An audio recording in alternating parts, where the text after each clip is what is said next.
Hi, my name is Lois Sheaffer. I'm the National Director of REST.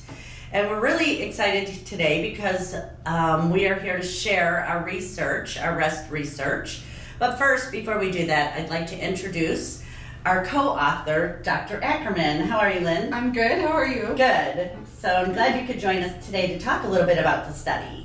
I am too. I'm really glad to be here. Yeah, it was an exciting project. It took us a few years, right? But we're here to the end. It's finally published. So why don't you tell us a little bit about Is that your program was able to recognize informal caregivers as a very important component of the direct care workforce in the U.S. Yes. Because as more people continue to have special needs and continue to age, we can't always rely on the formal structure of healthcare. Correct. So what we're doing is realizing not only how important they are, how vital they are, but also that sometimes they need a break in order to maintain that role. Right. So you were able to formalize this training program, so just your average citizen who really wants to help has the opportunity to go out and help a neighbor and give them that break so they can continue to do what they want to do for their loved one. Right. And so now we're saying, this is awesome. Is it working? Let's measure. Let's see if it's actually making a difference.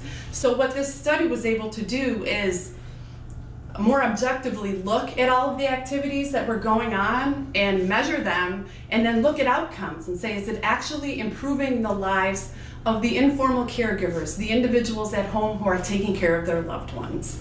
So we were able to not only determine that trainees had more confidence, had more knowledge about respite, not only from their own perceptions, but also from an objective core competency assessment that we completed with them after training. But we went out and spoke to family members via surveys, and were able to find out that they had more opportunity for recreational and social activity when they were receiving respite. Their stress levels were down. They felt healthier in general. And I feel like most important, they were less likely to consider out-of-home placement for their loved one, because someone was coming into their house anywhere from a few hours a week to a few hours a day.